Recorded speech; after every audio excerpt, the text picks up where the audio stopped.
But what about Nick's repeated failed attempts to get clean? How many times have you been in and out of rehab? I'll be honest, it's been like 17 or 18 times. A new report claims the 32-year-old is delusional and believes the people who put him behind bars are engaged in a conspiracy against him. His mental state will determine the future of this case. I got nightmares in my head, I fear thoughts build up until I can't.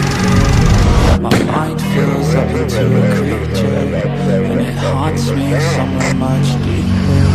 I got nightmares in my head, I fear. According to a new report, Nick Reiner doesn't understand why he's in jail. So I'm wondering, if Nick Reiner doesn't understand what's going on, how has he been able to change legal counsel? And why is it when asked questions in court, such as if he understands what's going on, Nick doesn't say, no, I don't. Also, why is Nick apparently smoking in court if he's so confused? But I guess it also depends on which source you refer to, because another source claims he appeared on the verge of tears. Now, in the clip I'm about to play, does he sound on the verge of tears to you? Department, do you waive your right to be arraigned today so that your matter may be continued to February 23rd, 2026 for arraignment? Yeah, I agree with Nick Reiner is facing murder charges for the deaths of his parents, Hollywood legend Rob Reiner and his wife Michelle.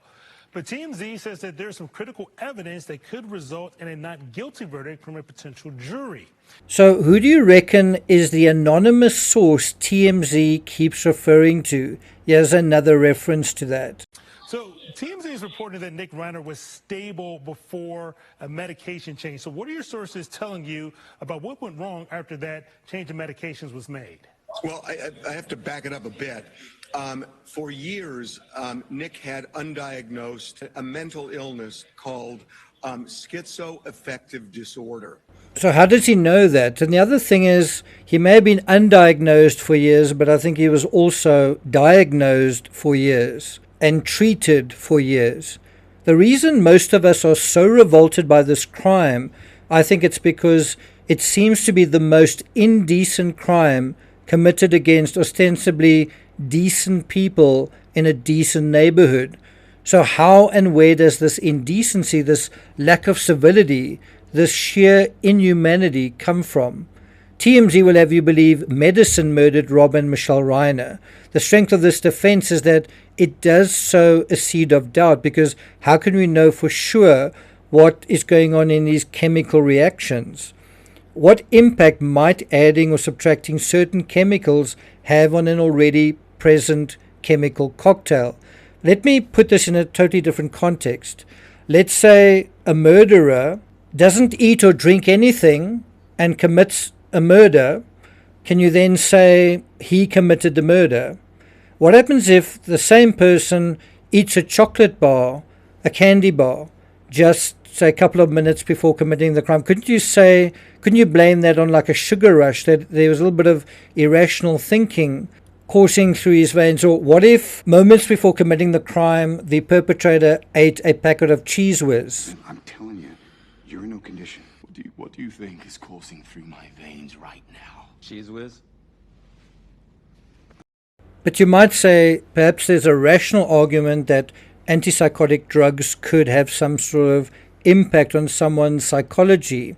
I think the real question is whether the doubt is reasonable and also rational in terms of these chemicals, these medications. But consider the following. If you say that this chemical led someone to do something that they wouldn't normally do, then you're basically saying they behaved irrationally, right? So if the crime isn't impulsive, if it's premeditated, then it's a lot harder to pin the blame on some random cocktail that misaligned the stars in Nick's head and turned him into a temporary zombie. Do you agree with that? I think we already know the answer, which lies in the post-meditation. If Nick committed the crime and if it was an aberration due to medicine, and it had absolutely nothing to do with Nick the human being, Nick the unfortunate son, Nick the troubled, then why, after committing the crime, did he or did he not randomly run? Or did he or was that not spontaneous? Was that intentional? And that went on for quite a long time. So was the chemical still in effect that whole time, running the show? Now, if what he did wasn't deliberate, but some sort of momentary lapse of sanity, where's the remorse? You know, he could have released a statement at any time, including while in police custody or even in court, just saying, I can't believe what has happened to my parents. Where are they? I'm devastated by what has happened. I didn't mean to do this. So are those same chemicals still doing their dance in his brain almost a month later? Make an effort to answer now. No. No, instead Nick has lawyered up, or tried to, but that doesn't work too well for Nick either, has it? But just think about that, lawyering up. Isn't that quite a rational thing to do under the circumstances? I mean, it's exactly the sort of thing other people suspected of murder who didn't have mental problems have done. And if you remember, Nick lawyered up pretty quickly. Alan Jackson was on the scene pretty quickly, wasn't he? Well, I've read the case files, have you? Everything you need to find him is right there in those pages. And tell me how. First, principles, Clarice. Simplicity. Read Marcus Aurelius. Of each particular thing, ask, what is it in itself? What is its nature? And what is Nick's nature? Is Nick someone suffering from mental illness, or is he also kind of a manipulative fellow, something that is alluded to in the movie being Charlie, including in his own version of that story?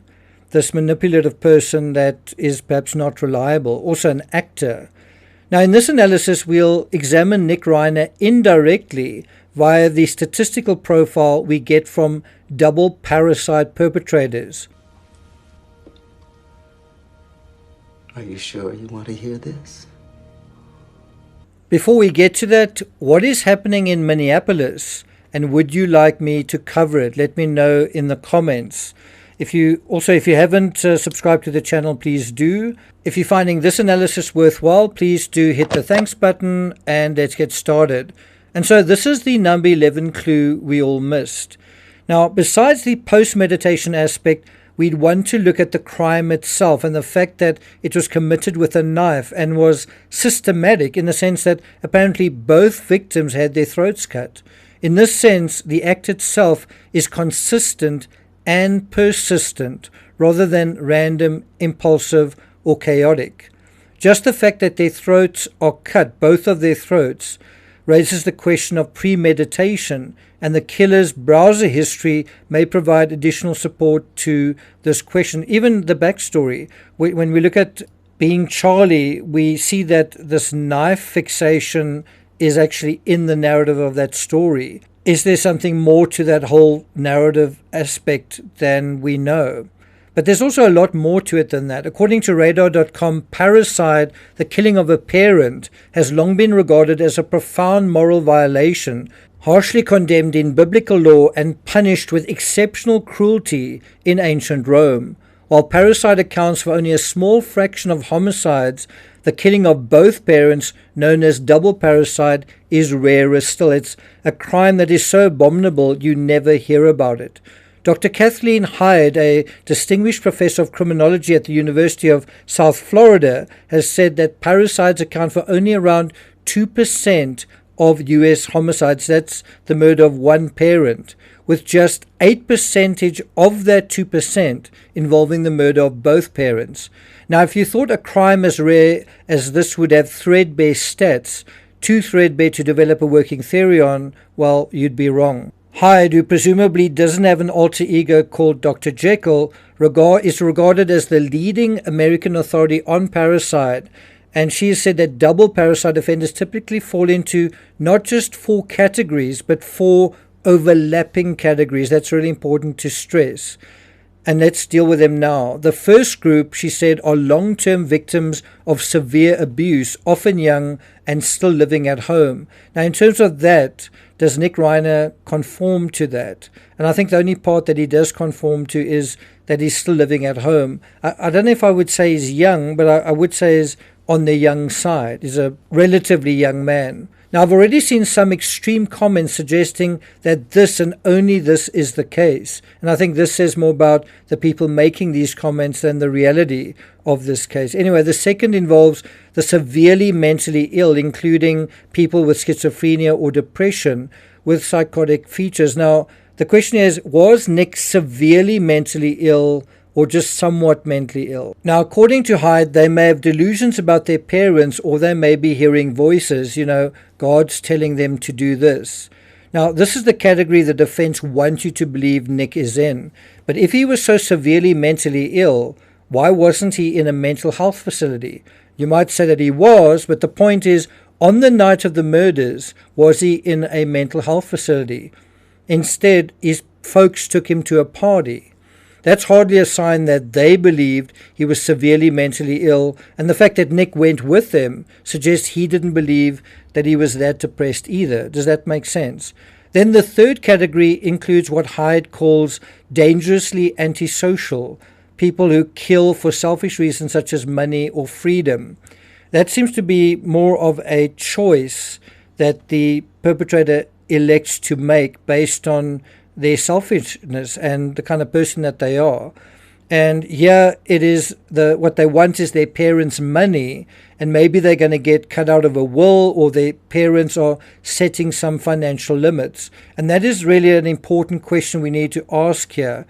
Was that starting to take place with Nick? Financial limits, other kind of limits. We've had enough of this kind of behavior. And on the other hand, was Nick getting quite demanding? I need more support. I need more money for the things that I want. Remember, he doesn't have a car even. He doesn't have his own home. I tend to think that this is cutting quite close to home, that now we are talking. Because ask the question, was Nick dangerous at times? Was he antisocial at times? Was he dangerously antisocial at times? Well, what does his own biopic tell you?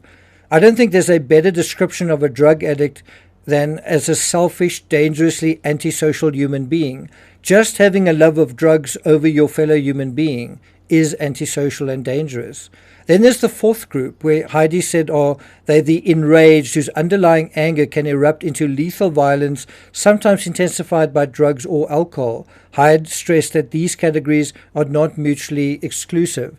And there does seem to be an aspect to Nick where there does seem to be underlying anger. It even comes up in his interviews. Now, what does make these categories difficult is that Nick actually, there's an aspect to Nick in every single one of these categories, but it's a little bit here and a little bit there. And so what is the exact recipe that we're dealing with? Because it feels like we are dealing with some parts of category 3 and category 4, possibly even a dollop of category 2, and then even a little bit from category 1. Category 1 is a young person living at home. So yes, all of these categories do overlap in this case. Sometimes a case will look like one type, and then you really get into it and you find there's a lot more to the story, Hyde said, and I think we're going to find that in this particular case. We're still finding out more about Nick and the dynamic and what is really going on behind the scenes. Hyde, who described the Reiners as very loving, committed parents, declined to comment directly on the case, but noted the alleged use of a knife rather than a gun was significant. What is that telling you? Well, what it suggests to me is that there might be some animus, and that animus seems to be rooted in a person and a personality rather than in medication. Hyde calls the stabbing a more personal, more expressive method, often fueled by anger or rage, particularly if there were multiple stab wounds. Now, if you think about it, is the medication expressing itself, or is Nick Reiner expressing himself? Now, let's look at the stats. Look at what stands out. Overwhelmingly male. Age, 30 years old. Race, white. So the stats tend to indicate sons, male, 30 years old, white, and often loners. Nick seems to check all of these boxes. And so is the medication checking these boxes, or is Nick checking these boxes in terms of the stats?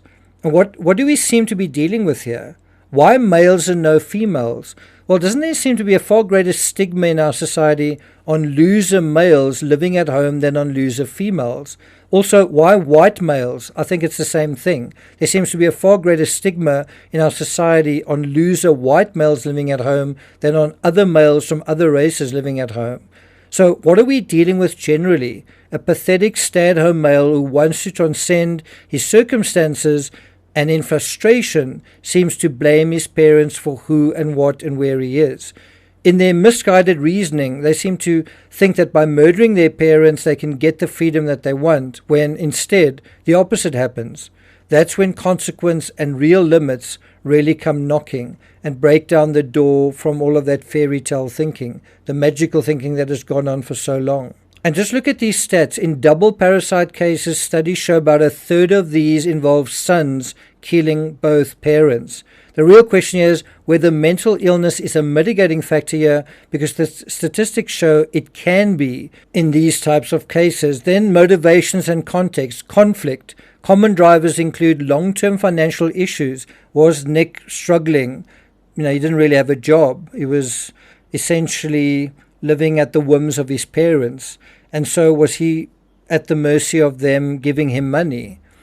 Also, severe domestic arguments or covering up other crimes. All of the above seem to be present here, with a covering up of crimes relating to Nick's potential drug use so that perhaps he could keep living at home. Digging deeper, psychological and motivational factors. 45% of offenders had a major psychiatric diagnosis before the crime. Well, guess what? The majority didn't.